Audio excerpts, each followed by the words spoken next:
F1.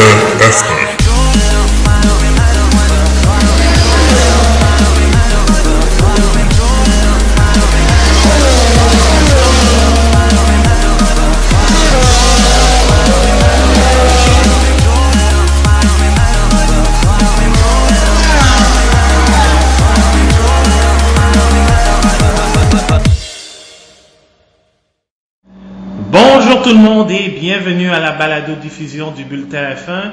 Je suis votre animateur Abdou Sall et ceci est l'épisode numéro 12 du Bulletin F1. Pourquoi numéro 12, Abdou? Ouais, mais en fait, l'épisode numéro 12, c'est le même numéro que portait Felipe Nasser, qui a été en Formule 1 en 2015 et en 2016. Et à son tout premier Grand Prix avec Sauber, il a terminé cinquième à son premier Grand Prix. Bon, il y a eu plein Un bon résultat. Oh oui, un très bon résultat. Sa première saison avec Sauber, commandité par la Banco do Brasil, c'est très bien disputé. 27 points au total pour finir 13e. Sa deuxième saison a été un peu plus difficile. Il a marqué 2 points devant ses partisans au Brésil lors de ce fameux Grand Prix où il y a eu du déluge, où Max Verstappen a brillé, mais lui aussi a brillé. Malheureusement, l'année suivante, il a perdu son volant chez Sauber et il se retrouvait une année sans conduire avant de se transporter en Amérique du Nord où il, jusqu'à présent, participe au championnat nord-américain d'endurance et il a même remporté le championnat avec Wellen Engineering Racing avec une Cadillac. Alors, au menu cette semaine, on revient sur ce fou Grand Prix de Grande-Bretagne qui a vu Lewis Hamilton passer à l'histoire. On va faire la revue actuelle des 10 écuries. On va aussi parler des évaluations individuelles et aussi des internautes. Et dans le segment En route vers la Formule 1, on va revenir sur les courses de Formule 2 et de Formule 3 qui ont eu lieu aussi à Silverstone. Alors, pour débuter, je vais présenter tout d'abord notre nouvelle recrue, en fait. Il s'agit de Marc-André Fortin qui est avec nous. Bonjour Marc-André. Salut Abdou. Ça va bien? Ça va bien. Très bien. Excellent. Marc-André, comme tu es la nouvelle acquisition du Bulletin F1, est-ce que tu peux te présenter? J'ai 17 ans. Je vais étudier l'an prochain en ATM, donc en art technologie des médias, et puis à Jonquière. Donc, c'est pour justement devenir prochainement animateur de radio. Sinon, je suis à peu près à la Formule 1 depuis peut-être 5-6 ans. Et puis, tout ça a commencé quand j'étais tout petit, quand je voulais écouter Sport 30 le matin, le dimanche, puis finalement, c'était une course de F1, puis ça me faisait un peu chier parce que j'aimais pas ça. Puis finalement, à un moment donné, j'ai écouté une course, puis j'ai aimé ça, puis j'ai embarqué dans le bateau depuis ce temps-là. Ouais.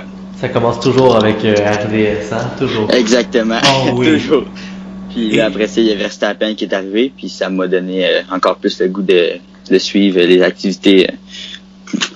Donc voilà, ça fait un petit topo de qui je suis. Excellent. Puis Marc-André d'ailleurs avait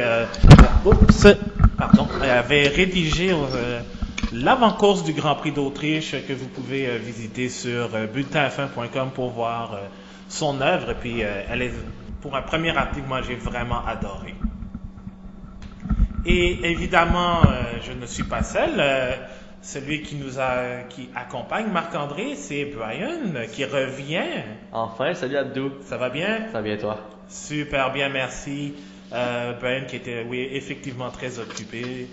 Maintenant, c'est terminé. Enfin, je le souhaite. Oui, ça va être terminé, Abdou.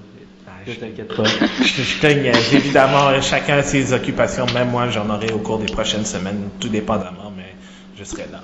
Alors, trêve de plaisanterie, on va revenir sur le Grand Prix de Grande-Bretagne. Alors, Brian, si tu veux bien, nous donner le résultat complet du Grand Prix de Grande-Bretagne? Ben oui, avec plaisir. Donc, on commence avec un duo Mercedes Hamilton-Bottas. Hamilton qui a réussi à dépasser de justesse son coéquipier Valtteri Bottas. Il a fait un total de 1h21 minutes et 8 secondes et 452 millièmes de seconde. Et il totalise un total de points de 26, puisqu'il a réussi à avoir le meilleur tour aussi. Dans le dernier tour, oui. Faut-il le préciser, ce qui nous a tous jetés en bas de notre chaise. Surpris, exactement. Il y avait des pilotes qui avaient des pneus plus frais, plus récents aussi, puis on voit que c'est pas la voiture, c'est pas juste la voiture, c'est le pilote aussi qui fait la différence. Exactement. Ensuite, en troisième position, il va avec la Ferrari de Charles Leclerc, qui amasse un total de 15 points durant cette course. Et on le voit ensuite pour la quatrième et la cinquième place, un duo en fait de Red Bull, Gasly à la quatrième place et Verstappen à la cinquième place, qui a quand même terminé un positionnement malgré le petit accrochage qu'on reparlera un petit peu plus tard. Que oui. Ensuite, on y va avec à la sixième place avec la McLaren de Carlos Sainz. À la septième position, Daniel Ricciardo dans sa Renault. Huitième position, Kimi Raikkonen avec sa Alfa Romeo Sauber. Neuvième position, Daniel Kvyat avec sa Toro Rosso. Dixième position, Nico Hülkenberg avec sa Renault. Onzième position, Lando Norris avec sa McLaren. Albon à la deuxième position avec sa Toro Rosso. Stroll, le Canadien, à la 13e position avec sa Racing Point. 14e et 15e place respectivement, Russell et Kubica chez Williams. À la 16e place, on retrouve Vettel avec sa Ferrari. Et on termine à la dernière position du peloton, à la 17e place avec Perez dans sa Racing Point. Nous avons 3 pilotes qui n'ont pas terminé la course. Si on y va avec le premier, on y va avec Antonio Giovinazzi. Et ensuite, on retrouve à la fin de la grille avec les 2 Haas de Romain Grosjean et de Kevin Magnussen. Merci beaucoup, Brian. Et qui a été élu pilote du jour? Pilote du jour, ça a été Monsieur Charles Leclerc. Effectivement, il y a eu une des très belles batailles durant sa course. Très agressif aujourd'hui, j'ai trouvé durant tout le long de la fin de semaine. Puis je pense qu'effectivement, il mérite son pilote du jour. Ouais. Ouais, et on avait dit qu'elle allait. Il ne l'a pas volé. Oh oui, exactement, effectivement. Il ne l'a pas volé, effectivement. Il l'a mérité. Ok. Ouais, il est. Oh oui. Alors, il est fort comme Verstappen, puis ça a mérité. Donc, en rendu là. Moi, c'est ça, tu sais, Verstappen a été très agressif à un moment. Ferrari, lui, l'ont pas aidé quand ils l'ont pas fait rentrer après l'incident. Donc, on se souvient que comme il y avait au début de la course, au début de 13e, autour de 13e, 14e, 15e tour, il y avait vraiment une bonne bataille entre Verstappen et Leclerc. Puis on se rappelle que au premier arrêt au pluie, au 14e tour avec Leclerc et Verstappen, c'était très serré au niveau au niveau de l'arrêt au puits, puis on voit que Verstappen est sorti en avant. Il y a encore eu une bataille durant les tours qui ont suivi, puis pour de vrai, ce qui a gâché la course à Verstappen, je pense, c'est vraiment l'accrochage avec Sébastien Vettel. Ok, oui. Maintenant, il est temps de... Effectivement, et même Marc-André est d'accord. Si vous le voulez bien, messieurs, on va commencer avec les évaluations personnelles du Grand Prix. Alors, Marc-André, à tout seigneur, tout honneur, tu vas commencer avec tes évaluations. Donc, hashtag perfo du jour, hashtag contre perfo du jour et le hashtag moment cocasse. Ben, je commencerai par la bonne performance. Justement, je dirais la bataille Charles Leclerc et Verstappen durant toute la course, avant que Vettel le rentre dans le derrière de Verstappen. Il y avait une très belle bataille, puis ça permettait aux amateurs d'être sur le bout de leur chaise. Donc déjà pour ça, ça mérite une bonne performance, vu que à part le Grand Prix en Autriche qui a été très bon, le reste ça a été quand même assez, ben pas plate là, parce que c'est toujours un petit peu fun une course d'F1, mais il manquait un peu de taxation. Fait que là on a vraiment de quoi de bon avec cette bataille là. Sinon ça a passé un peu sous le silence, mais les mécanos Red Bull qui ont réussi un temps de 1,91 secondes. Oui. C'est vrai. Au Le pit stop puits. le plus Donc, rapide. 1,90 exactement. Donc, qui ont réussi à battre l'ancien record de Williams qui était établi à 1,92. Donc, ça mériterait une bonne clap pour les mécanos. Donc, ça fait le tour un peu. Tu sais l'accident de Verstappen puis de Vettel, tu sais ça me fait penser à quoi, Marc-André? Ouais, l'accident sûrement que tu vas ramener à Bakou en 2017. À Bakou exact. en 2017, puis l'accident en Espagne ça ressemble pas trop, mais on voit que c'est un peu l'accident. C'est semblable. C'est semblable à l'accident de Bakou. Sinon, il y aurait aussi peut-être en Espagne en 2016 avec Rosberg puis Hamilton. Je sais que ça ressemble pas trop, mais c'est semblable quand même. Ouais, exactement.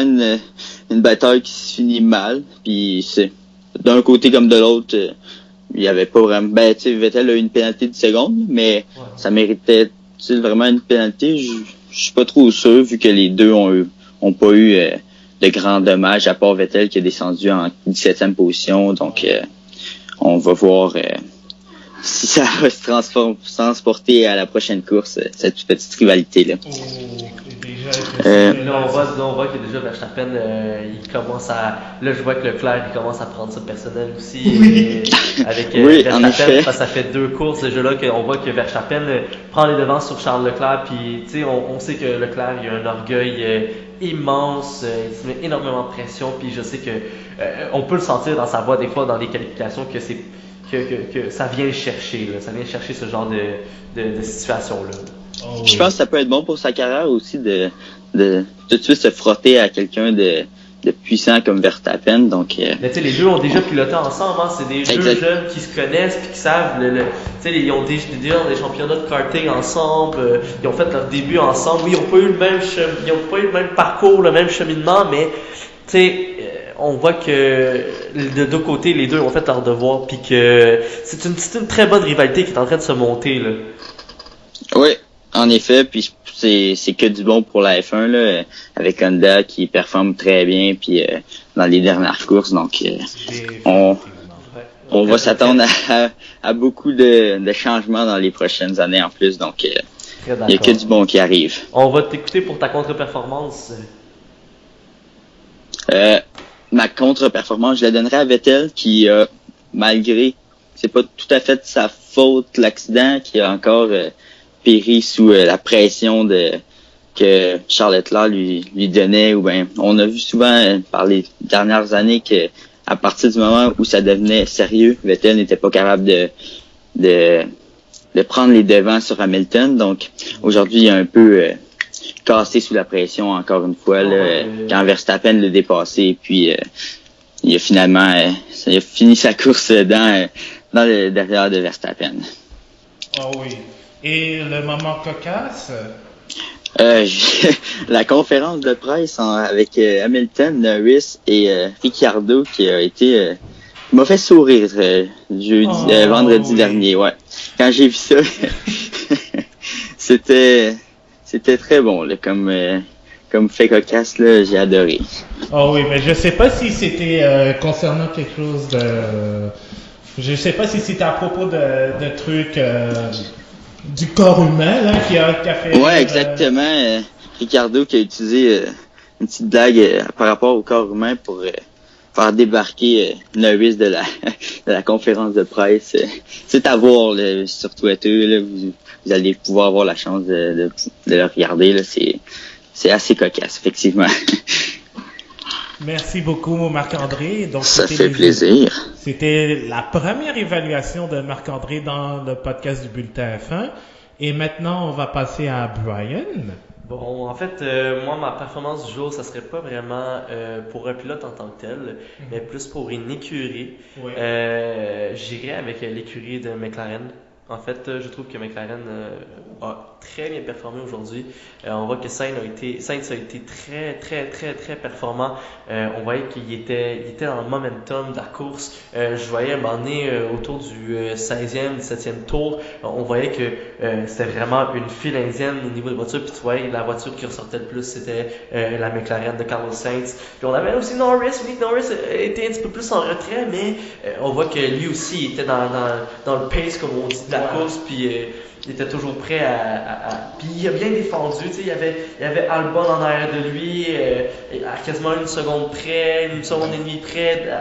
Il y avait Stroll aussi qui mettait de la pression un petit peu plus loin, fait que tu sais, il a su garder la tête froide durant une bonne partie de la course. Sinon, on voit Carlos Sainz aussi, ça a été brillant, a su gérer le stress de Ricciardo, qui est un pilote qui est très très très expérimenté, qui est très très très bon aussi. Les deux motoristes Renault, tu sais, on voit que ces courses-là, c'est on va avoir le même moteur, presque le même châssis, mais des fois, comme on voit, c'est un jeu de pilote.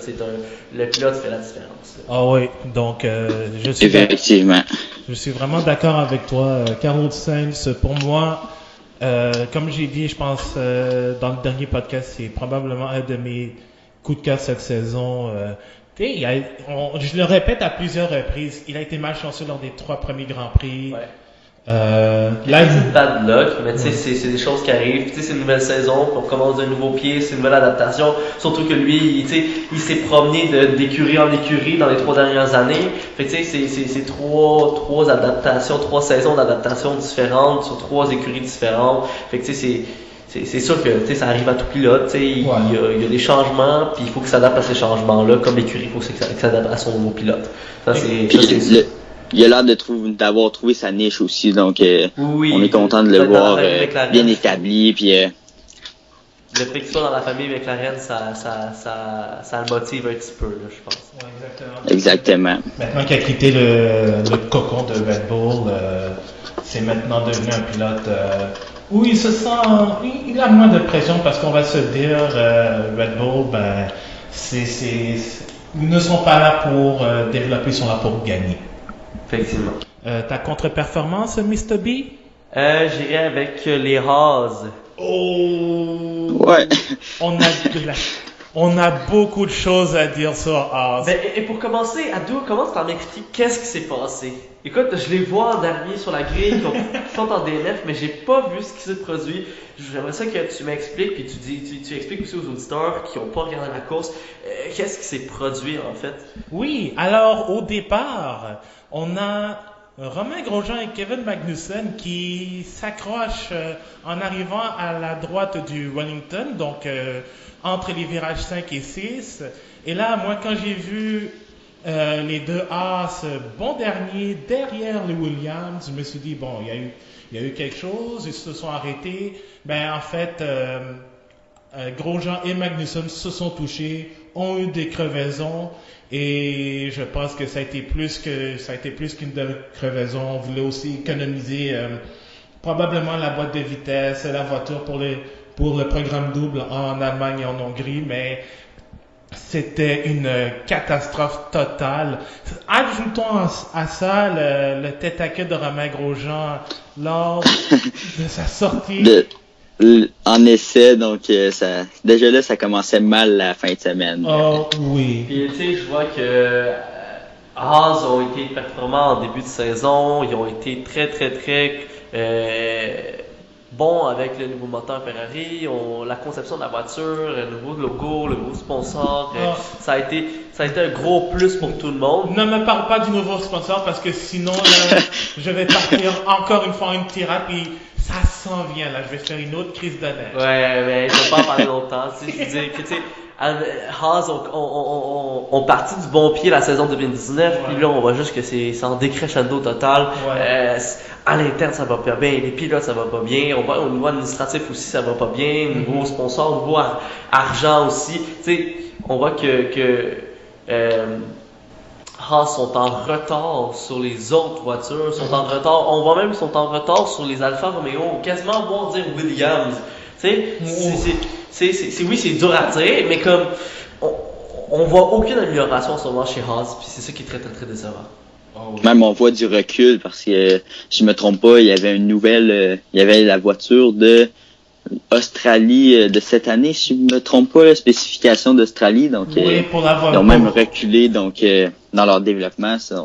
Ouais, pour Romain Grosjean, parce que je pense que le français, je pense, avait des petits problèmes avec sa voiture, donc ils sont revenus à la conception originale De la voiture. Donc ça n'a vraiment Et moi, pas j'ai aidé. très hâte de voir les images de la nouvelle série qui va sortir en mars prochain. Là. Oui. Oui, ça va être quelque chose à Avec Al, ça va être du bonbon. Ça Là. va être quelque chose à surveiller, surtout avec on connaît que Gunther Steiner il est très très très émotif comme Oh oui. directeur sportif. Puis Il est très honnête. on est très très très honnête, très direct. On a hâte de suivre ça avec on suit ça avec impatience. Exactement. Oh oui. Puis ton moment cocasse, mon cher Big. Mon moment cocasse, écoute, c'est pas vraiment un moment cocasse, c'est juste un moment fort en fait, un moment fort vraiment. La sortie de puits, la première sortie de puits entre Verstappen et Leclerc, puis la bataille qui s'en est suivie, je trouve que ça a été un moment qui m'a, je pense qu'Abdou tu l'as su un matin, je veux dire, je te criais dans les oreilles quand j'ai regardé ça. Merci Brian, maintenant j'ai encore mal aux oreilles. Ça m'a mis sur les nerfs, ça m'a mis genre au bout de mes orteils, tu sais, Verstappen c'est mon pilote favori, puis le voir se battre comme ça pour une position, tu sais, avant, pendant, puis après l'arrivée aux pluies, j'ai trouvé ça exceptionnel, puis je suis très content qu'il s'en sorte devant Leclerc. Oui, la fin de course ne s'est pas avérée comme on le désirait, mais on voit que encore là, c'est pas seulement la voiture, c'est le pilote. Hein? Oh oui. Effectivement, encore une fois, donc c'est ça. Ben, même s'ils n'ont pas amassé de points, la bonne nouvelle, c'est que Verstappen aurait peut-être terminé deuxième. Donc on voit qu'encore une fois, la voiture semble en pleine forme dernièrement. Ouais. En plus, Gasly a super bien fait, donc on voit que ce n'est pas seulement le pilote, mais la voiture puis le moteur présentement qui marche à plein régime. Puis on voit encore là là, Pour on a eu la Verstappen, il n'y a dernière que du bon. Là, Ben oui, que du bon. Puis là, on voit qu'on a eu la dernière évolution moteur il y a à peu près 2 semaines. Il reste encore 3-4 semaines avant la nouvelle évolution moteur, avant le nouveau changement de moteur aussi. Fait que, tu sais, j'ai hâte de voir deuxième partie de la saison. Ça risque d'être très, très, très intéressant. Puis on voit que en ce moment, tu sais, c'est la deuxième évolution moteur de la saison. Red Bull tient déjà tête à Ferrari. Qu'est-ce qui nous attend là? C'est quoi la prochaine étape? Est-ce que c'est encore battre Ferrari ou là on vise le Mercedes? Ça, c'est encore à voir. Là. Oh oui. Ben merci Brian pour tes évaluations. Ça fait plaisir. Est-ce que j'y vais avec la mienne ou je vais sur les internautes? Puis... Vas-y avec la tienne, on va aller vite vite, comme ça on va faire les internautes. Okay. Parfait. Donc, perfo du jour, ben, à tout seigneur, tout honneur, Monsieur England, Lewis Hamilton, Yes. impérial. Contre perfo du jour, je pense que c'est très facile. Très clair. Très clair. Sébastien. Clair comme de l'autre roche. Ouais, clair comme de l'eau de roche, Brian. Sébastien Vettel. Effectivement. Ouais. Puis mon moment cocasse, je vais garder mon calme. C'est la saga Rich Energy. Yep. Ok, c'est correct. On en parle plus. On va en parler parce que ça a été un des sujets chauds. Ouais. Puis en Un des plus, sujets importants. Genre, juste pour mettre en contexte pour tout le monde, en fait, ce qui s'est produit, merci c'est Brian. qu'au début de la fin de semaine, avant la fin de semaine du Grand Prix de Grande-Bretagne, Haas a annoncé la séparation de sponsors entre Haas et Rich Energy. Rich Energy, comme on savait, ont eu quelques poursuites au niveau légal pour leur logo. On commence à avoir des difficultés financières de ce côté-ci. Puis au niveau de Haas aussi, ils n'étaient pas très très contents du résultat, puis très très contents de ce qui se produisait avec c'est pas cette polémique encore, mais avec ce petit problème administratif à l'interne de Rich Energy, ce qui est carrément hors du contrôle de Haas Racing. Puis c'est normal, c'est des choses qui arrivent. Mais là, l'affaire, c'est que il y a des spéculations comme quoi Haas n'aurait pas aidé à la situation de Rich Energy, que là, Puis Haas a tenté de se retirer de ce problème-là juste en mettant un terme à ce contrat-là de sponsor chez Haas. On voyait encore le logo était enlevé sur la voiture, mais on voit encore le Rich Energy sur la voiture au complet, mais ça devrait être retiré d'ici 2 semaines pour le Grand Prix de Hongrie. De ce qu'on pense. Haas en ce moment sont toujours à la recherche d'un sponsor. C'est certain que l'argent pour des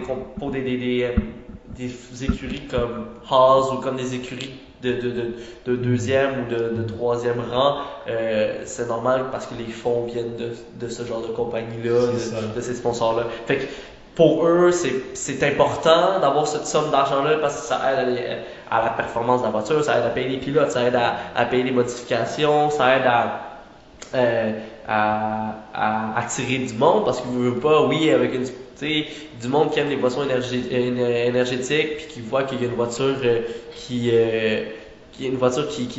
qui roule avec le logo de Rich Energy, ça tape à l'œil, c'est comme le même principe que Red Bull, Red Bull, le monde qui aime la Red Bull veut pas qu'il y ait une voiture, ils ont une voiture qui tape à l'œil, ils ont une histoire. Puis encore, je pense que c'est le même principe pour Haas, puis c'est juste je pense personnellement que c'est juste une roche sur le chemin, puis Haas va s'en sortir sans problème. Ben, merci Brian. Là, on a malheureusement perdu. Est-ce que Marc-André est encore là? Oui, Marc-André? Oui. Oui, je pense qu'on a enregistré. Bon, ça marche. Bon, on va espérer que ça va... Ça ne nous relâche pas. Ça nous le lâche pas, là, parce que sinon, je vais probablement faire comme Gunther Steiner, là. Péter une crise. On va se fâcher contre la connexion. Ouais. Alors, on va continuer avec les évaluations des internautes, en fait. On va commencer sur Twitter. En fait, on en a un aujourd'hui. Ben, c'est le classique. C'est notre ami Francis Paquette qui nous dit performance du jour. Lewis Hamilton qui a été incroyable et Carlos Sainz aussi. Ah, tu vois? Ben, il continue d'accumuler les continue à impressionner. Exactement. Puis je pense qu'on est d'accord pour dire que la contre-performance du jour, ben, ça va à Vettel, mais aussi à Haas. Le moment cocasse, le fou rire de Lando Norris en conférence de presse. Donc, je pense qu'il y a lu dans tes pensées, Marc-André. Je pense que Lando Norris... Il est sûrement lu, effectivement. Ça, c'était quand le journaliste a dit à Lando Norris que lui et Russell, ensemble, égalaient quasiment l'âge de Lewis Hamilton, de ce que j'avais compris. Non, c'est plus par rapport à... Un commentaire de Ricardo durant... Mais c'est à peu près dans ce temps-là de la conférence de presse. Ouais, je pense qu'il parlait à propos de l'anatomie en bas de la ceinture. Ah, okay. Ouais, je vais pas le dire parce que on est quand même PG là. Ouais, c'est correct. Puis aussi les contre-performances, les Haas qui doivent abandonner car ils se sont rentrés dedans. Ça va être bon, ça va être drôle à entendre post-race conference là. Ouh. Ça, admettons que tu invites les deux pilotes de Haas, oh boy. Hey boy. Oh boy, j'aimerais surtout pas être dans la peau du journaliste qui va parler à Gunther Steiner parce que ça va brasser. Ou encore moins être le caméraman de Netflix comme il y aura une saison 2 à Drive to Survive. Yep. Ouf que... Il va y avoir beaucoup de censure, ça c'est sûr. Ils ont peut-être perdu des caméras aussi durant les tournages. Ouais, effectivement. Oh oui. On va aller sur Facebook. On en a 2. Yeah! Nick Provo qui nous dit contre-performance du jour, Lewis Hamilton. Contre-perfo, Sébastien Vettel. Moment cocasse, Verstappen qui redépasse Leclerc hors piste. Parce que peut-être... toi, Brian, je ne sais pas si tu l'as vu. Marc-André, toi, tu l'as probablement vu comme moi. Ben, quand Leclerc a dépassé Vettel Verstappen dans l'avant-dernier virage, ben, Leclerc l'a genre est rentré de force sur le virage Verstappen, qui ce dernier est sorti par l'extérieur pour reprendre sa place. Puis il se demande même comment ça se fait qu'il n'y a pas eu d'enquête sur le fait que Verstappen revienne en piste par l'extérieur de la piste, hors des limites même. Ben moi je trouve ça correct. À un moment donné, il faut que tu laisses les pilotes se battre un peu. Puis sûrement que les commissaires ont entendu le message de Verstappen lors du dernier Grand Prix, de laisser un petit peu les pilotes se battre entre eux. À un moment donné, c'est quand même du sport automobile. Là. Faut qu'ils se battent un peu pour gagner, justement, parce que sinon, ils vont rester l'un derrière l'autre comme un train, puis ça sera pas plaisant. Donc, faut les laisser un peu se battre. Ouais, c'est ça. Puis c'est ce qu'on a eu pour la majorité de quelques courses cette année. Donc, non, il faut quand même les laisser. Sinon, on a Alain Léon qui, lui, est allé vraiment dans l'originalité. Perfo du jour dans l'ombre, Carlos Sainz et Daniel Kvyat. C'est vrai, on avait parlé Kvyat aussi. Ben, tu sais, Sainz Kvyat, ce sont, tu sais, en milieu de peloton, ça a été quand même une bonne course. Tu sais, je disais, c'est des voitures qui se sont toutes suivies une à l'autre. Ça a été quand même des bonnes batailles qui se sont livrées aussi en milieu de course. Puis c'est très, très, très impressionnant à voir. Kvyat, ça fait trois ballons d'audition que je le dis. Kvyat, il m'impressionne dans tous les fois. Ouais. C'est plus Torpedo Kvyat qu'on connaît là. C'est vraiment, il a mûri. C'est ça qui est beau à voir chez ce pilote-là. Exactement. Et sa contre-performance, ben, c'est Sébastien Vettel évidemment, et Antonio Giovinazzi qui, ironiquement, ben, il s'est retrouvé dans le sable de Silverstone, et au moment où on se parle, nous on est dans la plage à l'intérieur du circuit Gilles Villeneuve, donc ça nous fait penser à ça. Donc je pense que lui il a un peu hâte aussi aux vacances. Ouais. Celle-ci qui s'en vient dans 3 semaines environ. Ouais, après le Grand Prix d'Hongrie. Exact. Puis son moment cocasse, ben, je te remercie Brian de m'avoir épargné ça, mais son moment cocasse c'est la saga Haas et Richard. Et honnêtement, j'ai hâte de voir la suite de la saga Haas pour être honnête. Là, j'ai hâte de voir comment ça va se dérouler, comment ça va être. Parce que tout va pour le mal chez Haas en ce moment. Ouais. Puis tu sais, j'ai pitié parce que c'est une bonne écurie. C'est une des seules écuries américaines. En fait, c'est la seule écurie américaine. Puis on voit que c'est une écurie qui performait bien. Parce que oui, il y a eu des écuries américaines avant qui ne performaient pas. Parce que. Ouais, exactement. Ils ont trouvé une solution gagnante. Là, exactement, tu sais. Ils ont cherché quand même un bon moteur. Tu sais, ils sont pas allés chercher ça n'importe qui. Ils se sont pas dit, oh, on va aller chercher un moteur Ford, on va chercher un moteur GM. Non. Ils sont allés vraiment pour un moteur italien. Rien de moins. Rien de moins, exactement. Moteur Ferrari, très, très performant. Oui, c'est les évolutions de moteur de l'année passée, mais. Ah non, de cette année même. Ah, de cette année même. Moi, tu vois, c'est encore mieux. Puis on voit que. Le moteur, ça coupe très bien avec le châssis de la VF17, puis c'est ce qu'on veut voir. C'est juste que là, c'est une série de mésaventures chez Haas en ce moment. Exactement. Donc là, on a fini avec les évaluations. Maintenant, on peut refaire le tour des écuries. Oui. Et comme ça a été le cas depuis la création du bulletin F1, le podcast, on va commencer avec Mercedes. Ouais, en fait, Mercedes, pour moi, je trouve que ça a été franc comme course. La bataille entre Hamilton et Bottas, ça a été épique. En qualification aussi, on voyait que Bottas était en pleine forme. Hamilton aussi, quelques petits dérapages en pratique libre. Même chose pour quelques petites erreurs en Q1, Q2. En Q3 a été parfait. Même chose pour Bottas.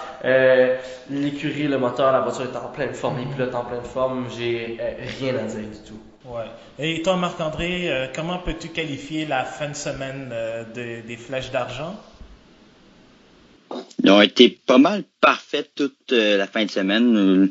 Nous avons vu très solide en qualification avec Bottas qui a terminé quand même avec la pole, qui a raté un peu son départ, mais a quand même réussi à reprendre l'avantage sur Hamilton au début de la course. Et ensuite, ce qui est plaisant, c'est que Mercedes a laissé leurs deux pilotes se battre entre eux en début de course. Ça n'a pas donné l'avantage à Hamilton. Et il y a peut-être lorsqu'il y a eu le drapeau jaune que ça a été un petit peu bizarre de pas faire rentrer Bottas, mais encore là, c'est une stratégie comme les autres. Donc on peut se demander pourquoi, mais on va leur laisser le doute d'avoir pris la décision de pas faire rentrer Bottas. Ouais, puis en plus, ça fait du bien de voir, surtout Bottas résister à Hamilton, parce que je pense que dans le 4e tour, là, quand Hamilton est allé vraiment prendre les devants, on a entendu la foule, mais Bottas qui arrive et qui... De nulle part, puis qui revient prendre l'avantage, donc... oui, exactement. Puis on l'a souvent vu... freiner quand Hamilton arrivait dans d'autres courses. Et là, il a vraiment pas lâché. Il a continué à batailler. Donc, c'est plaisant de le voir comme ça, là, de pas se faire marcher sur les pieds par le grand Hamilton, même chez lui. Oui, exactement. Et c'est juste dommage que il ait eu une petite léthargie au cours de la saison, parce que pour moi, ça aurait été le vrai candidat au titre avec Hamilton, parce que là, on s'entend que, à moins qu'il arrive quelques malchances, Hamilton s'en va vers le titre numéro 6. Oui, effectivement, ça prendrait un énorme changement pour qu'Hamilton réussisse pas à gagner ce titre-là. Il y a déjà une grande avance là, en début de saison. Ça s'approche du 7 titres de Schumacher, hein, ça. Il faut faire attention pour surveiller ça de près les prochaines années, parce que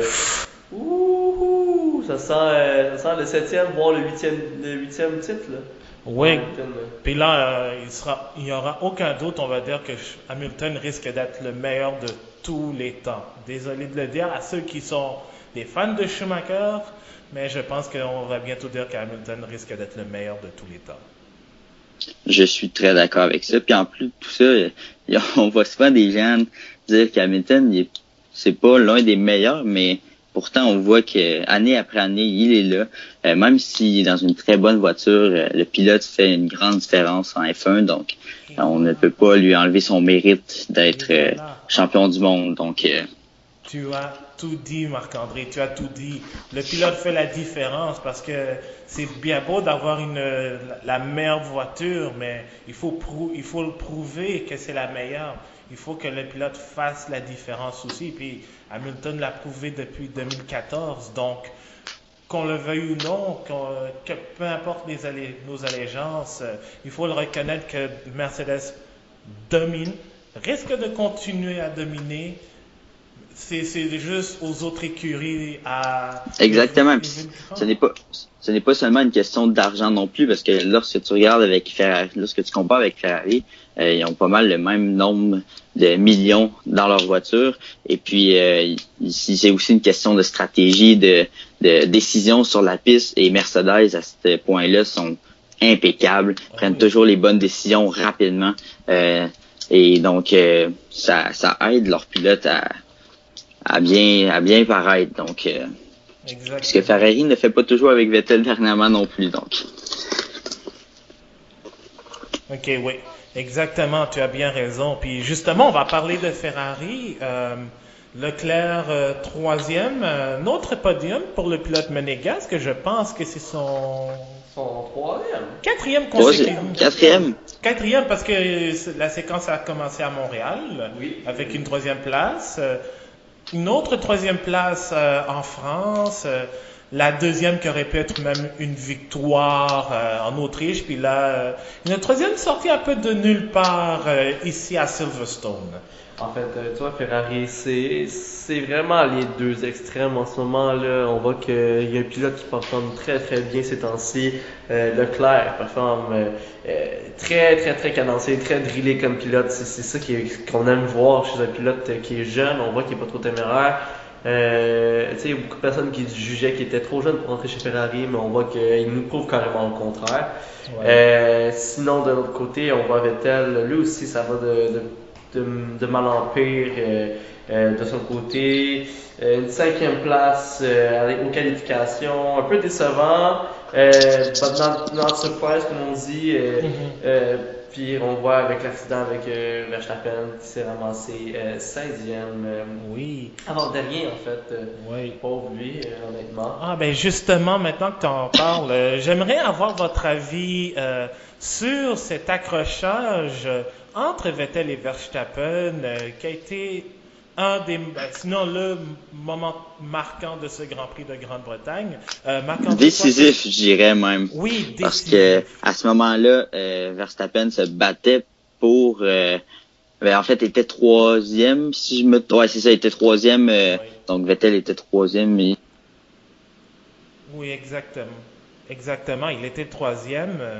Et puis, il était obligé de rentrer. Donc, il aurait été deuxième. Donc, ça a été décisif pour Verstappen et pour Vettel aussi, vu qu'il s'est retrouvé en fin de grille. Donc, mais j'ai trouvé ça correct. Moi, j'aurais peut-être pas pénalisé Vettel nécessairement de 10 secondes, vu qu'il était en fin de grille et tout ça.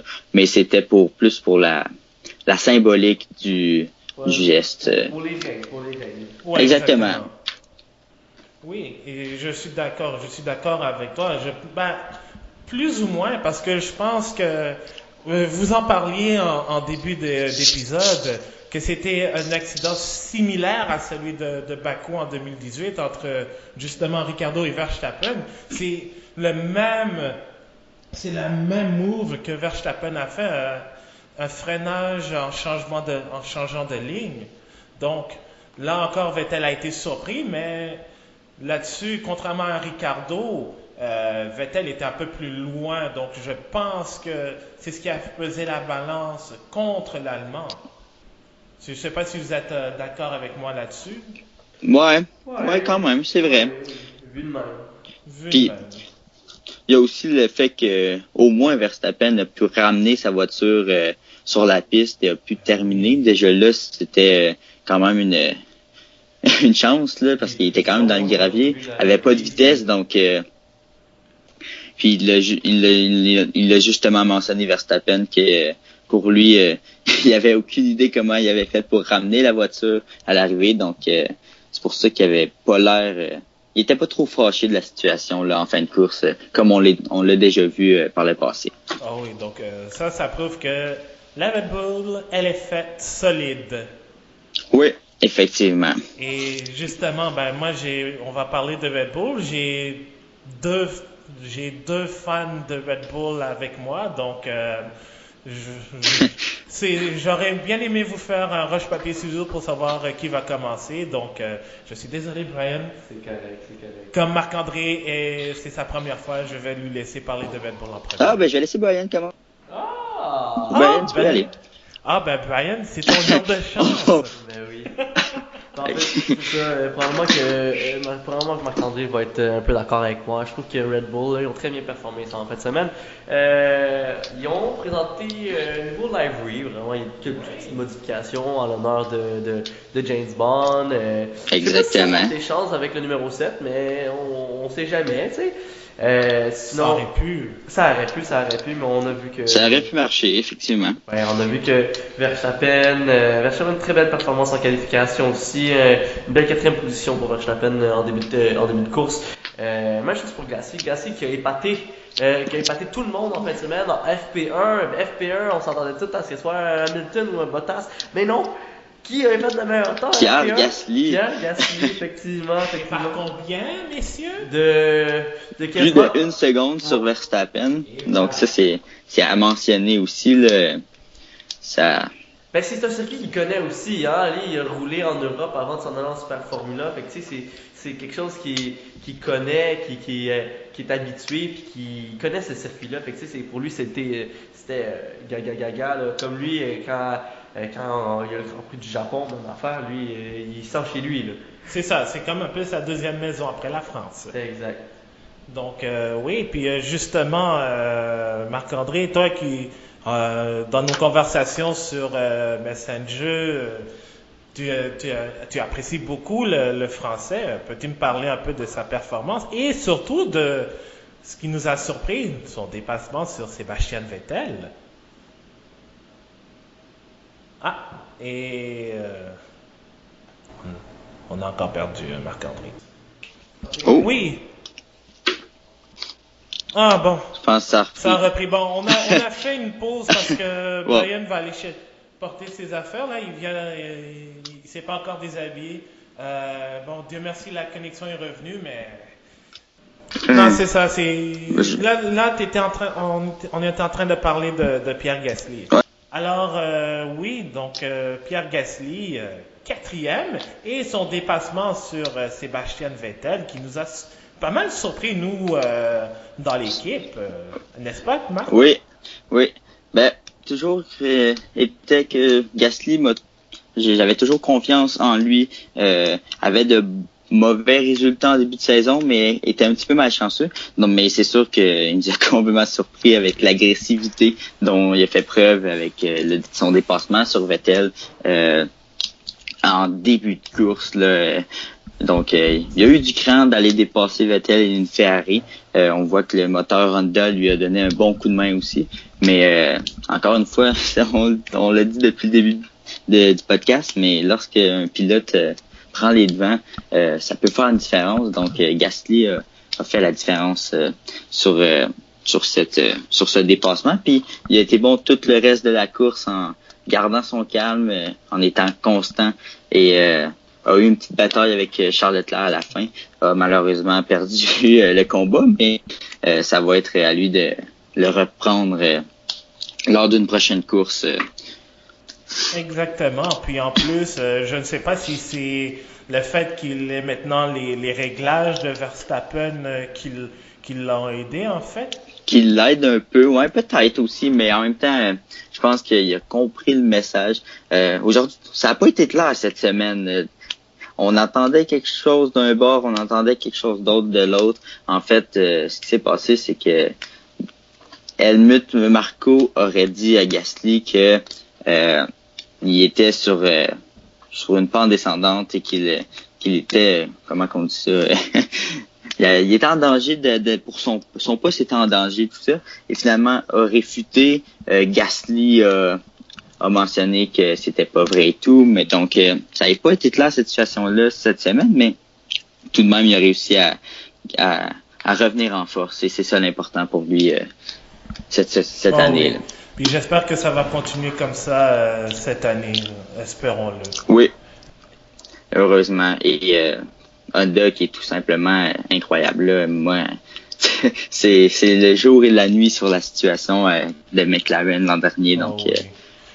On voit qu'une bonne entente peut tout faire la différence aussi. Et oui, il a une très bonne entente, entre autres, avec Max Verstappen, n'est-ce pas, Brian? Ouais, Oui. et c'est deux jeunes, fait que, tu sais, c'est deux jeunes qui se complètent, un apprend sur l'autre, puis tu sais, les deux ont eu quasiment le même parcours. Gasly est un petit peu plus long pour se rendre en Formule 1, mais on voit qu'ils ont sensiblement les mêmes expériences de vie, de course et de passion aussi, on peut dire ça comme ça. Puis c'est comme une fraternité, un peu brotherhood comme on dit.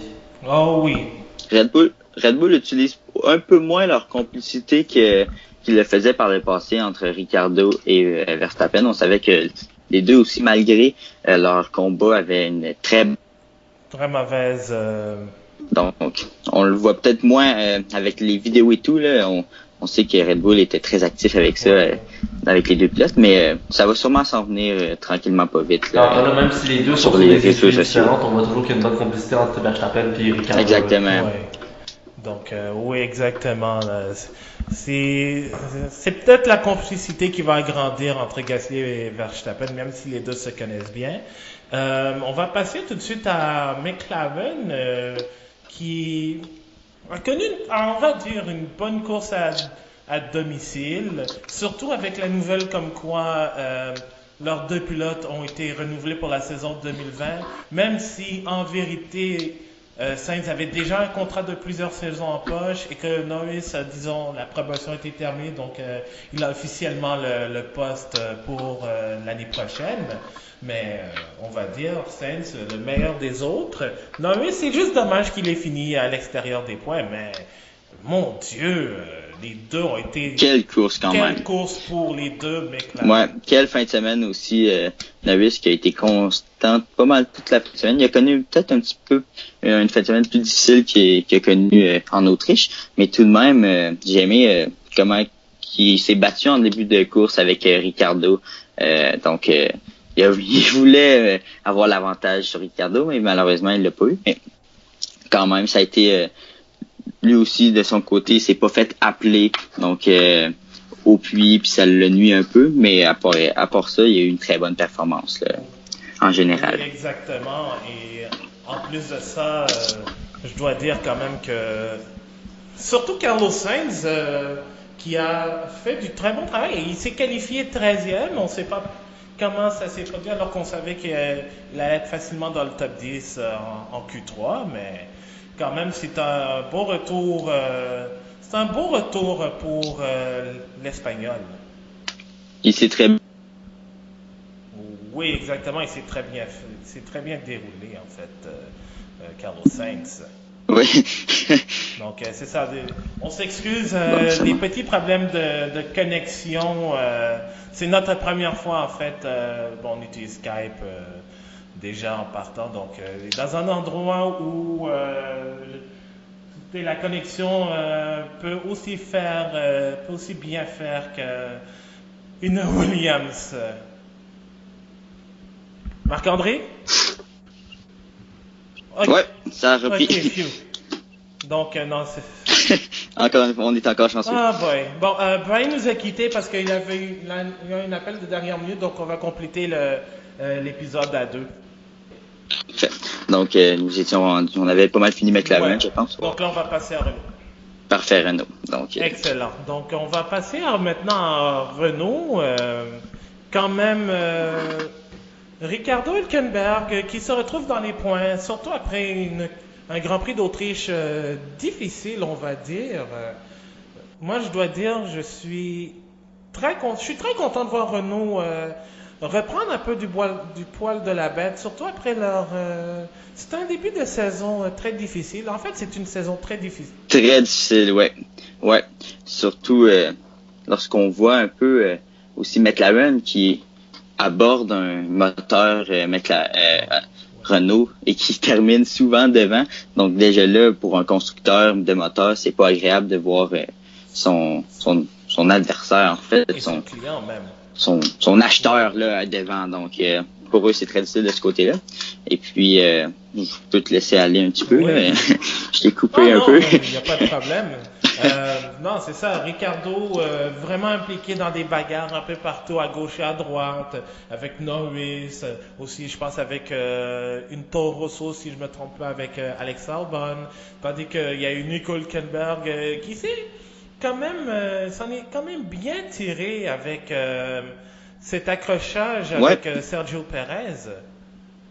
Je dois dire. Ouais, aussi. Parce que sinon, on a cru qu'il avait quelques dommages. Peut-être qu'il en a eu, puis ça s'est rétabli par la suite. Donc, je dois dire au moins, il est allé même chercher Alex Albon qui était en difficulté aussi. Donc, je dois dire Renault, 7 points au final, mais ce sont 7 points qui changent la donne après un Grand Prix d'Autriche relativement compliqué pour eux, n'est-ce pas? On va maintenant passer à Alfa Romeo. Alfa Romeo, moi je dois dire, j'ai pas bien vu au complet, mais Kimi Raikkonen, 8e, 4 points. Antonio Giovinazzi qui est allé dans le bac à sable. Oui. Mais ils ont été subtils aujourd'hui, les Alfa Romeo. Là. Ouais. Raikkonen qui est 8e, mais on ne l'a pas vu énormément dans les batailles. En tout cas, où la caméra était le plus souvent, c'était braqué sur le Verstappen, Leclerc, sinon c'était Norris, Ricciardo, mais on l'a pas vu, mais il a quand même terminé 8e. Là. Oui, exactement. Moi, je dois dire, Raikkonen, depuis cette année... depuis qu'il est revenu chez Alfa Romeo / anciennement Sauber, moi je trouve que le travail de développement qu'il fait est absolument extraordinaire. Oui. Puis effectivement. ça profite un peu à Antonio Giovinazzi, mais encore là, il faut qu'il complète la course parce que je ne sais pas qu'est-ce qui s'est passé. Est-ce que c'était un problème avec les freins ou c'est quoi que ce soit? Parce que c'est dommage, il pouvait lui aussi se retrouver dans cette belle bataille. Dans les points. Dans les points. Et surtout, continuer sur la belle lancée qu'il avait fait en Autriche, où il marque en fait son premier point.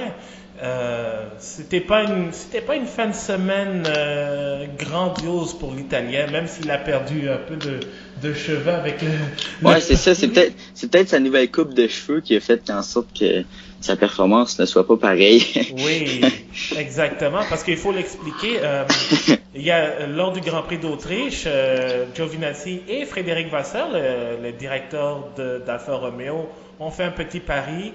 Si Giovinazzi marquait des points, ben il se terminait dans les points. Exactement. Donc, il avait le droit de couper la chevelure qui est assez longue de Giovinazzi. Donc, c'était un autre moment cocasse de la fin de semaine dernière. Oui. Donc, là, pour égaliser, il a coupé les cheveux ou les fonds, une partie des fonds est revenue au mot 22, mais là, malheureusement, il n'a pas de points, donc au moins il peut garder ses cheveux.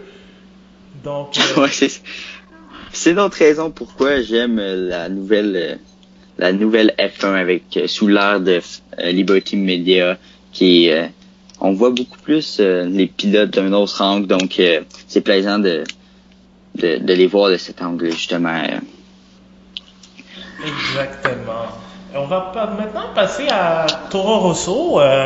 Daniel Kvyat, ça a été, comme on disait, une performance dans l'ombre.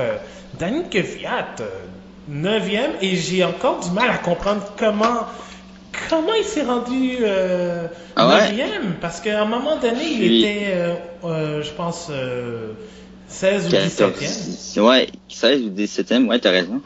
C'est dur à dire aussi. Puis Albon Albon a terminé combien? Donc, 12e. 10e. Donc, Kvyat qui a terminé 12e. Ouais, parce que Albon était dans les points à un certain moment. Il se battait justement. Exactement, il se battait pour une place et c'est étonnant de voir son coéquipier prendre sa place dans les points, là.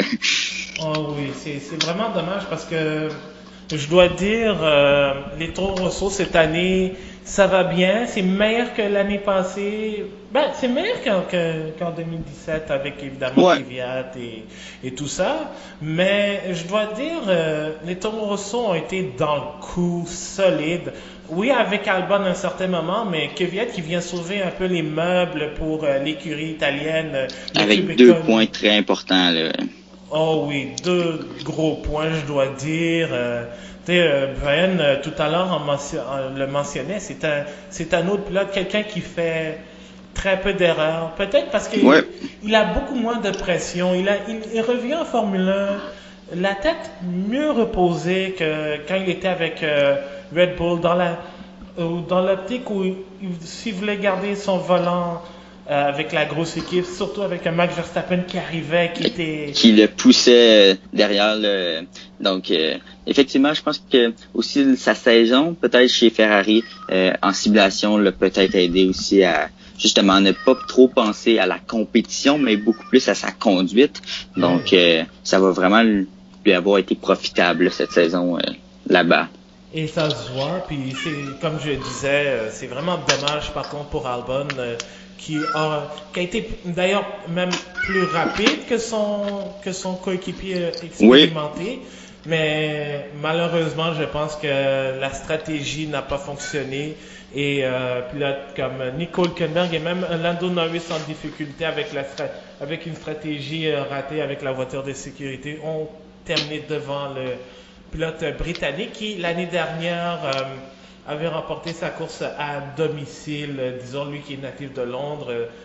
Son père, justement, était un ancien pilote de course en voiture de tourisme, mais conduit sous la nationalité thaïlandaise. Donc, exactement. C'était dommage, mais je pense que au final, quand on y pense, c'est une fin de semaine relativement réussie pour Toro Rosso. Mais à l'inverse, c'était pas une fin de semaine à domicile plaisante pour Racing Point.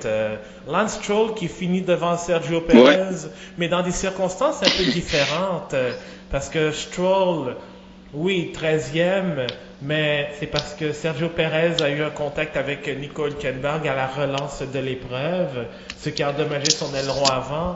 Donc, Checo Donc, perte de puissance, perte d'aileron. d'habileté, ouais, d'aileron et tout. Donc, et je trouve qu'il a encore bien fait, en fait, au départ, qui a gagné plusieurs places au départ. Ensuite, a profité justement des accrochages pour terminer quand même 13e devant Perez, Vettel qui ont eu des problèmes. Donc, Ouais. mais c'est encore difficile. Disons que l'adaptation est peut-être pas tout à fait là encore. Il y a de la pression, ce jeune Canadien, Ouais. malheureusement, dans le monde de la F1 qui, avec son père qui a beaucoup d'argent et tout, les gens pensent qu'il a acheté son volant. Donc, c'est peut-être ça un peu qui le tracasse présentement, là, de devoir à tout prix performer de manière constante et tout. Oui, exactement. Puis je pense que mais son gros problème, évidemment, on ne le répétera jamais assez, ce sont ses performances en qualification. Ouais. 14e fois Ouais. éliminé en Q1. 10e fois consécutive battu par Sergio Perez. Imagine, si c'était une série de la Coupe Stanley, ça ferait balayer 2 fois consécutives. ça fait mal, là. Ça Et fait puis, mal. aussi, ce qui est triste aussi, c'est que si il passe en Q2, par exemple, puis qu'il termine 11e, mais avec ses bons départs, il pourrait terminer facilement dans les points, sûrement. Donc, il faut qu'il travaille ça. En même temps, la Racing Point est peut-être pas tout à fait à point aussi. Donc, avec Perez qui a aussi de la difficulté à passer en Q2, donc faut garder quand même, faut regarder cette situation-là de loin, un petit peu de plus loin pour bien apprécier le travail de Stroll, qui est, même s'il y a de la difficulté, qui performe bien en course, donc.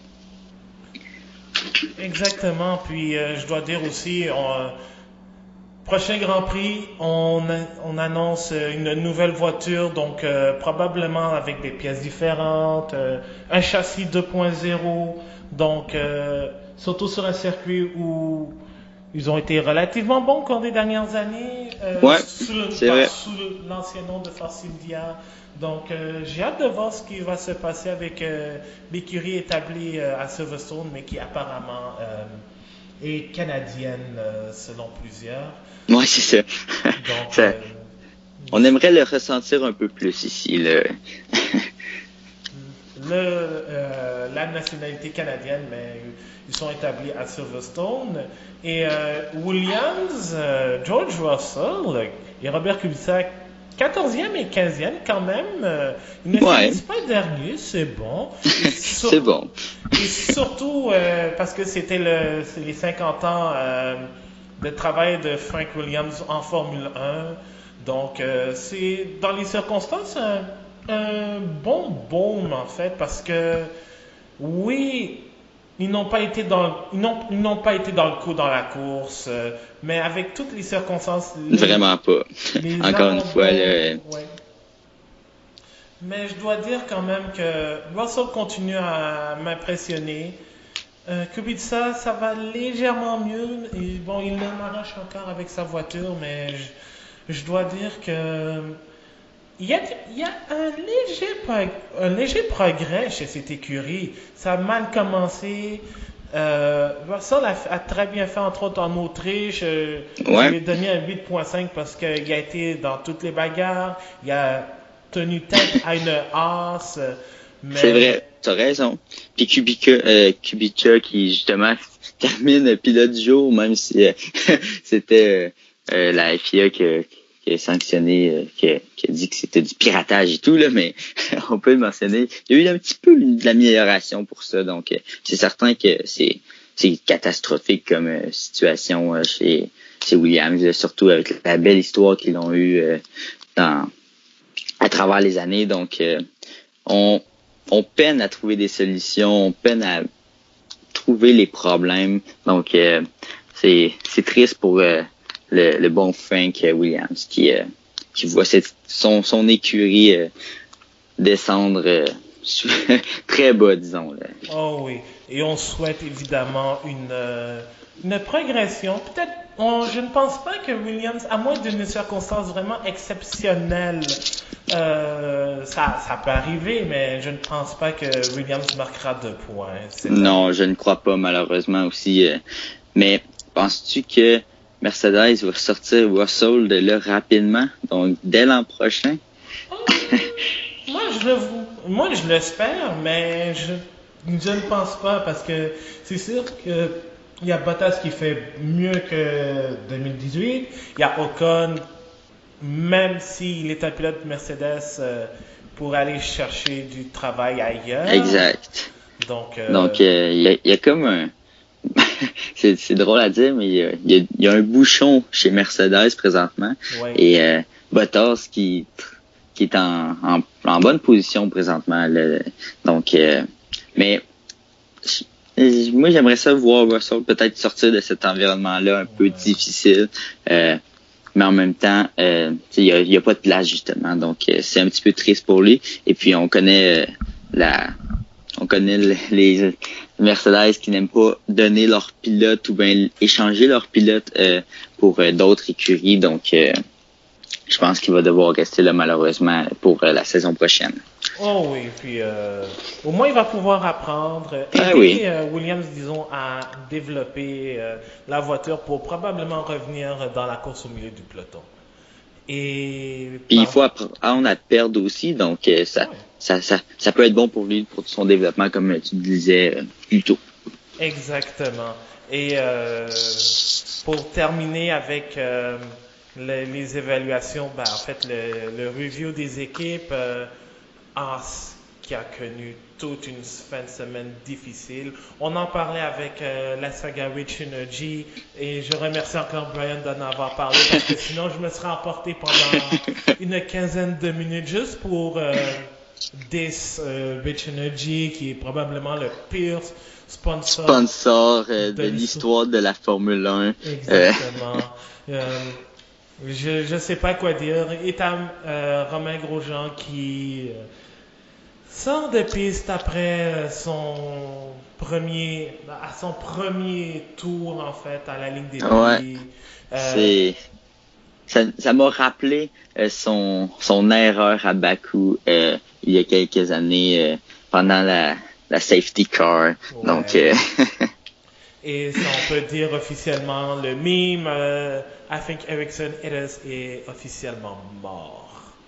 Donc on ne peut plus faire de blagues sur le fait que Ericsson a probablement été coupable des actions de Grosjean.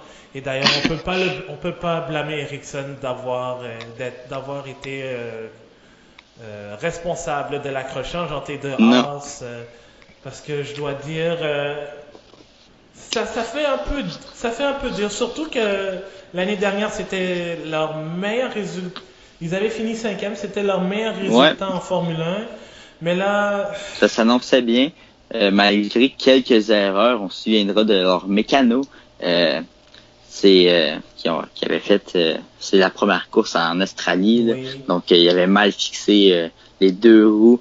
En fait, une roue sur les deux voitures de leur pilote. Donc, il aurait pu terminer encore plus de points l'an dernier. Et cette année, c'est à la dérive complètement. Là.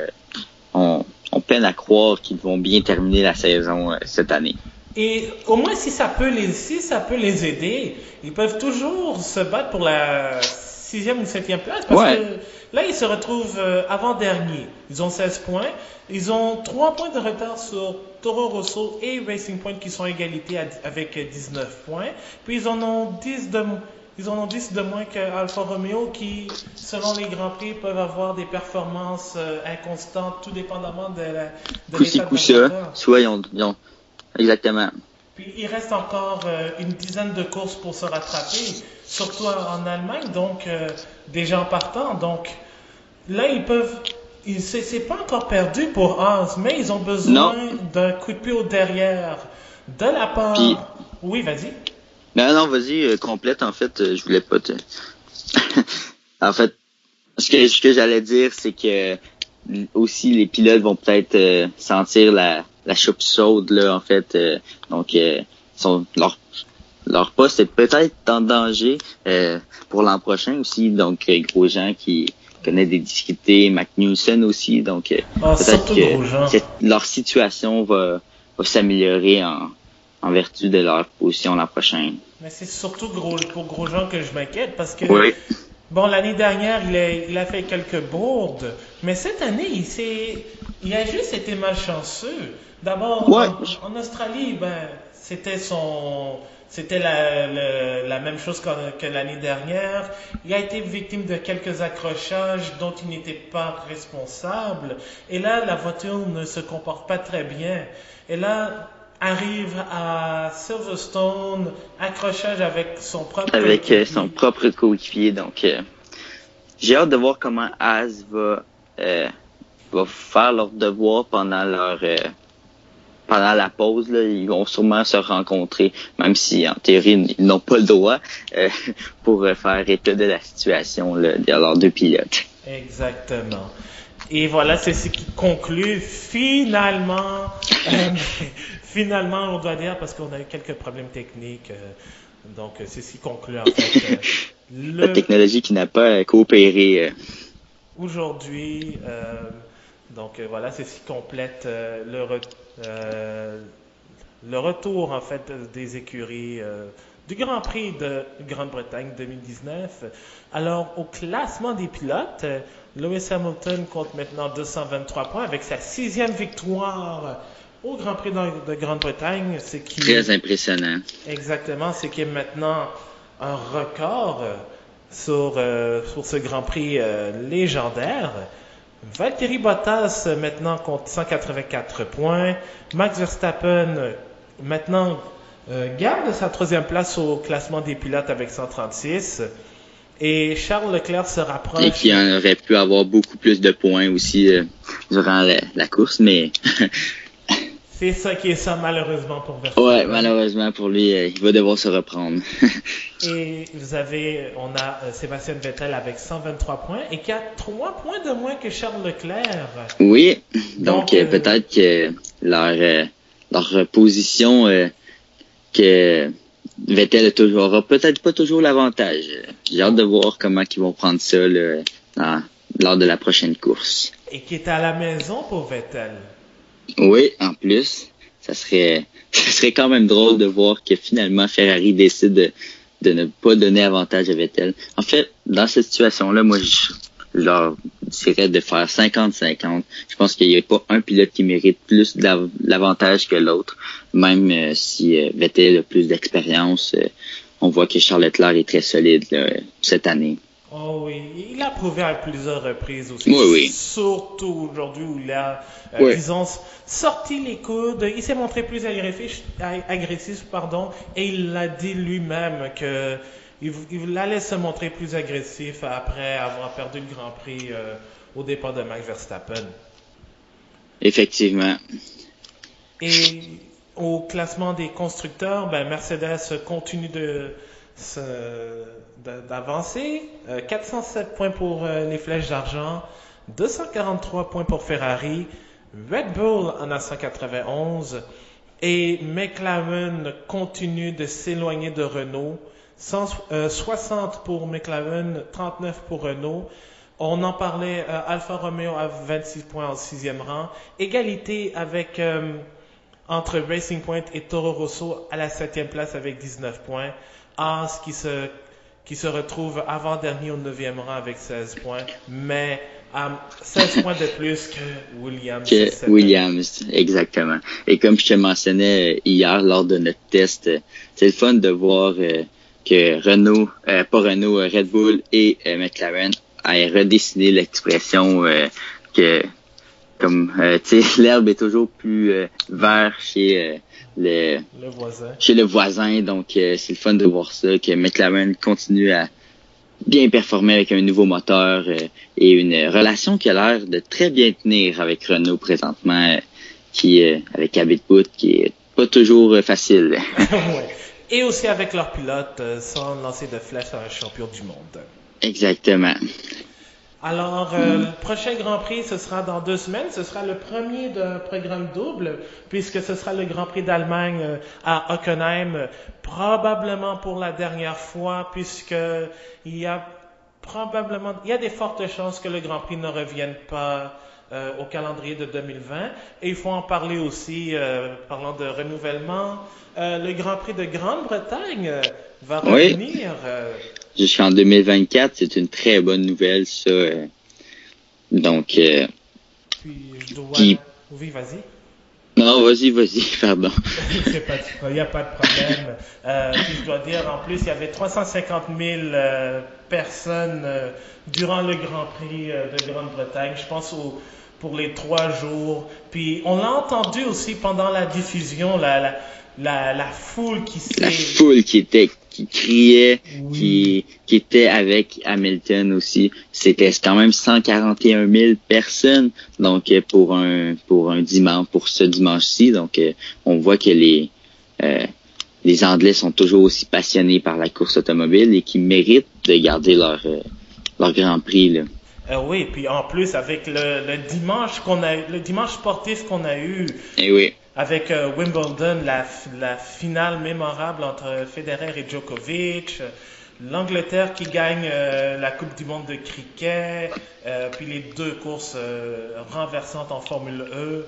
Le Grand Prix de Grande-Bretagne nous a offert un autre Un spectacle. grand spectacle, ouais. Exact. Je pense qu'Hamilton va avoir été content de sa popularité en Grande-Bretagne, là, qui mentionnait au début de la fin de semaine qu'il n'était pas satisfait que le Grand Prix soit présenté en même temps que la finale de Wimbledon et compagnie. Donc, malgré tout, il va avoir été supporté de très grande façon en fin de semaine. Exactement, puis je suis d'accord avec lui personnellement parce que je trouve le Grand Prix de Grande-Bretagne et Wimbledon sont pour moi 2 institutions dans le monde sportif en Angleterre.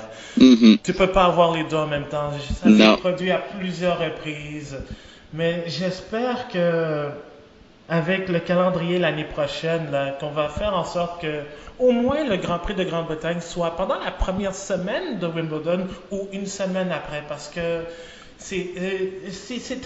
pour moi c'est très difficile, surtout si tu es un fan de tennis et de Formule 1, tu décides de... Tu dois faire un choix, exactement. Puis, Exactement. ce sont 2 événements, moins la Formule 1, mais le tennis, tu peux arrêter puis recommencer de regarder. Mais la Formule 1, tu dois regarder la course au complet. Sinon, tu manques des bouts, puis tu sais pas pourquoi le pilote, par exemple, est rendu premier. Donc, c'est moins plaisant à regarder avec des coupures, justement, là. C'est ça. Donc, moi, j'espère que l'année prochaine, minimum, voire même 2021, s'il y a un gros changement dans la structure du calendrier, que le Grand Prix de Grande-Bretagne ne clash pas avec la finale masculine de Wimbledon. C'est ce que Ça, je pense aussi. Ouais, moi aussi. Puis je pense que c'est aussi un travail du promoteur là-bas de mettre son pied à terre puis de demander un changement comme ça. Donc, pour lui, ce n'est pas avantageux, même si on voit que les guichets sont pratiquement sont pleins. Donc, pour lui, ce n'est pas avantageux d'avoir cette situation-là. Son événement manque un peu de lustre. Donc, vu que Wimbledon, c'est un grand événement mondial aussi. Donc,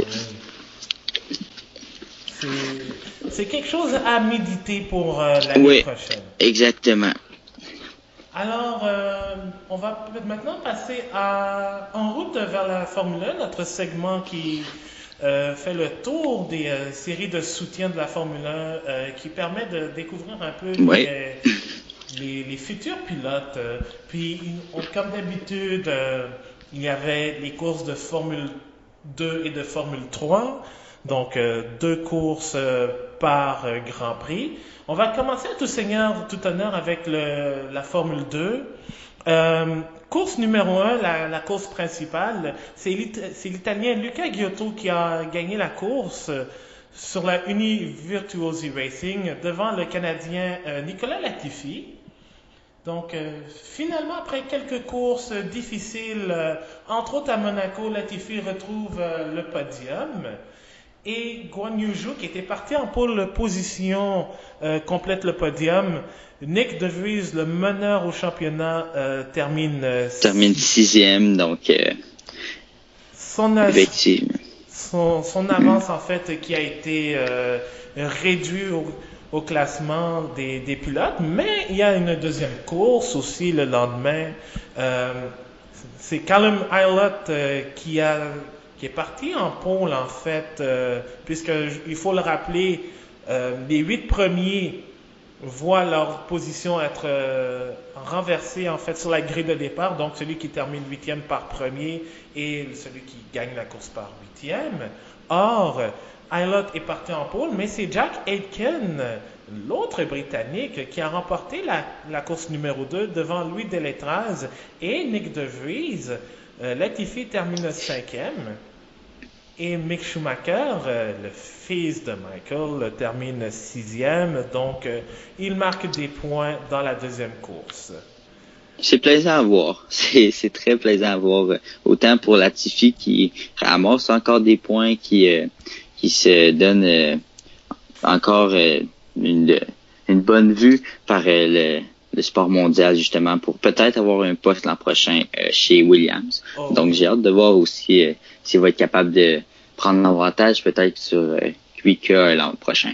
Oh oui, puis en plus, il menait à un moment donné le championnat, mais malheureusement, il a été frappé par la malchance, surtout à Monaco, et De Vries en a profité pour s'éloigner, prendre la tête du championnat, effectivement.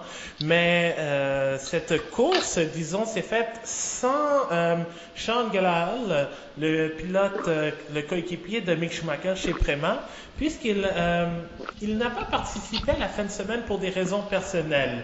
Mais la raison personnelle, c'est parce que il a apparemment boycotté la course puisqu'il avait été pénalisé d'abord de 3 places sur la grille pour un accrochage avec Louis Delétraz pendant la qualification ou les essais.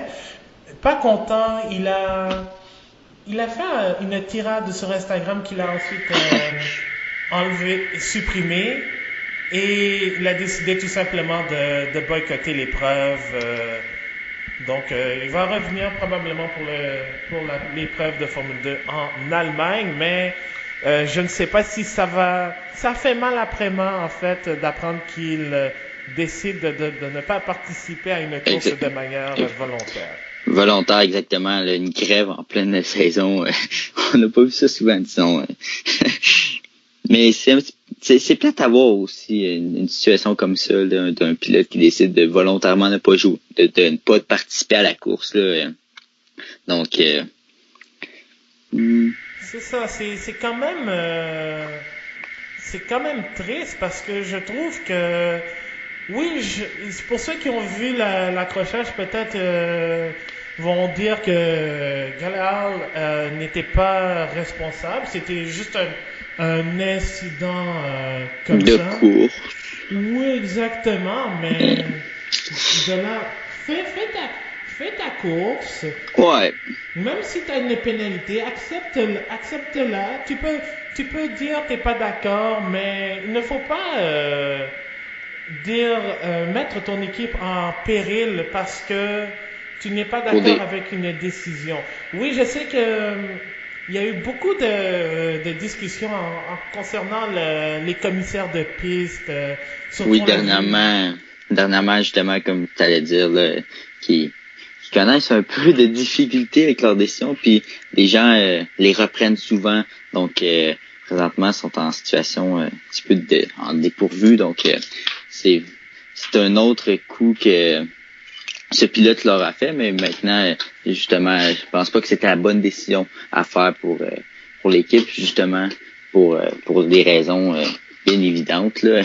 Donc, non, c'est ça, puis je trouve que au moins Mick Schumacher s'est bien débrouillé dans les circonstances, mais je trouve que c'est pas un mauvais pilote. Je sais qu'il y en a beaucoup qui disent oui, il est en Formule 2 à cause de son contrat avec PFK Indonésie, mais Je crois que il aurait dû.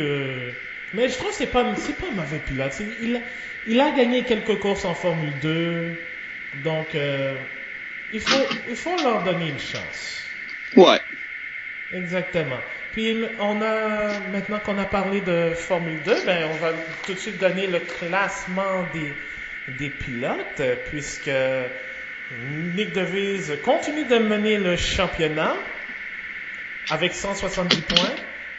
Et Latifi en compte 139. Giotto en a 122. Sergio Sette Camara en a 121. Et Chad Aitken en a 113. Donc la prochaine épreuve aura lieu en Allemagne sur le circuit de Hockenheim. Donc j'ai hâte de voir ce que ça va donner. Est-ce que De Vries va pouvoir capituler sur son avance au classement des pilotes? Oui. Effectivement, c'est toujours intéressant la Formule 2 à regarder. Justement, la Codemaster qui a décidé d'instaurer la Formule 2 dans son jeu. Et puis, ça va peut-être donner le goût aux gens de regarder davantage une compétition qui est peu suivie, mais qui est d'autant plus intéressante, là, vu que les pilotes ont tous le même moteur, la même force de voiture. Donc, c'est intéressant à voir. Exactement. Puis si vous voulez lire la critique de F1 2019, c'est sur notre site web bulletinf1.com. J'y ai joué, j'ai adoré. Toi, est-ce que tu as aimé ça? J'ai pas eu la chance d'y jouer encore. Je vais l'emprunter à mon ami bien très bientôt. En fait, j'attends le 2021 pour en acheter un. Donc, avec tous les changements et tout, mais je profite un peu de mon ami qui l'achète à chaque année pour jouer à chaque année. Excellent. Et si la F2 est présente, j'espère que peut-être pour le F1 2020, la Formule 3 sera présente. Peut-être. Oui, je l'espère. Et justement, il y a eu de la F3 à Silverstone aussi. Et c'est l'Estonien Jüri Vips qui a remporté la course numéro 1, la course principale sur la high-tech, devant l'Indien Johan Daruvala et Marcus Armstrong sur la Prema. Ensuite, on a eu, lors de la course numéro 2, l'Italien Leonardo Puccini sur l'autre high-tech qui a remporté la course. Robert Schwarzman, le meneur au championnat, termine deuxième. Et Lawson sur MP Motorsport complète le podium. Au classement des pilotes,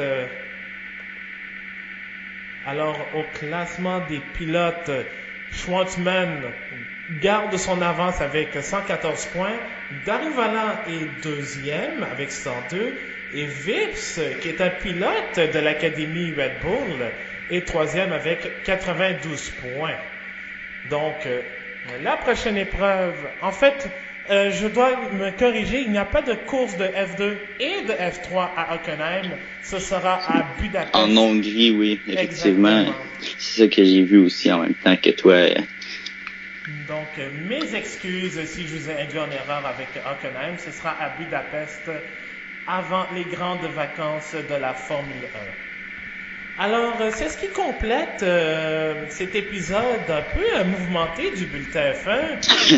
Effectivement, avec un petit peu de problème technique, mais finalement, on va être arrivé à bon port, là. Finalement, puis en plus, là, j'ai l'alarme qui vient de sonner dans notre salle, donc quoi de mieux que de compléter cet épisode? Oui. Incroyable. J'espère que tout sera mieux pour la semaine prochaine, parce que oui, on sera de retour la semaine prochaine pour un épisode entre deux Grands Prix, et Marc-André sera là justement pour parler un peu plus de Renault. On va parler aussi un petit peu plus de Renault, de Red Bull peut-être, et puis on va avoir de bonnes discussions. Oh oui, j'ai hâte, et on va aussi parler un peu d'actualité de la Formule 1, parce qu'il y en a toujours, elles peuvent nous surprendre, autant comme ça peut être après la diffusion de cet épisode, comme ça peut être le lendemain. Donc, si jamais il y a une actualité importante de la Formule 1, on va en parler dans le podcast la semaine prochaine. Exactement. Donc, vous pouvez nous écouter sur vos plateformes de balado-diffusion préférées, que ce soit sur Spotify, Apple Podcast, Stitcher ou bien même Google Play Music. Ça va être évidemment disponible sur Balado Québec et sur, évidemment, bulletinf1.com, notre site web officiel. Et aussi, le bulletin de notes du Grand Prix de Grande-Bretagne sera en ligne cette semaine. Sinon, on se retrouve la semaine prochaine pour l'épisode numéro 13 et espérons qu'il va nous porter chance parce que je trouve que le 12 nous a porté malchance aujourd'hui. Je sais pas pourquoi, mais j'aurais aimé ça que ce soit Ironiquement, s'il n'y avait pas eu cette pause, en fait, ça aurait été l'épisode numéro 13. Exactement, donc c'est pour ça qu'on n'a pas été chanceux ce soir-là. C'est ce numéro de malchance. Exactement. Puis en plus, c'est l'épisode numéro Pasteur Maldonado. Donc, comme quoi, tout se recoupe avec la formule. Effectivement. Alors, Marc-André, pour une première fois, j'ai été vraiment impressionné. Donc, merci infiniment. Puis encore une fois, merci à toi de l'invitation. C'est toujours plaisant de parler de F1 avec des passionnés. Donc, exactement. Puis, évidemment, tu es un membre officiel de l'équipe maintenant. Avec Brian, que je remercie encore, qui est malheureusement dû nous quitter pour des raisons personnelles pour cet épisode, mais il sera de retour pour le Grand Prix d'Allemagne dans 2 semaines. Puis moi, je vais vous retrouver avec Marc-André la semaine prochaine pour l'épisode numéro 13, l'épisode de Pasteur Maldonado. Alors, Marc-André, encore une fois, un gros merci. Merci à toi et on se dit à la prochaine. À la prochaine pour un autre épisode du Bulletin F1. On continue toujours de rouler avec le Bulletin F1. Bonne semaine à tous. Salut à tous. Salut. Salut.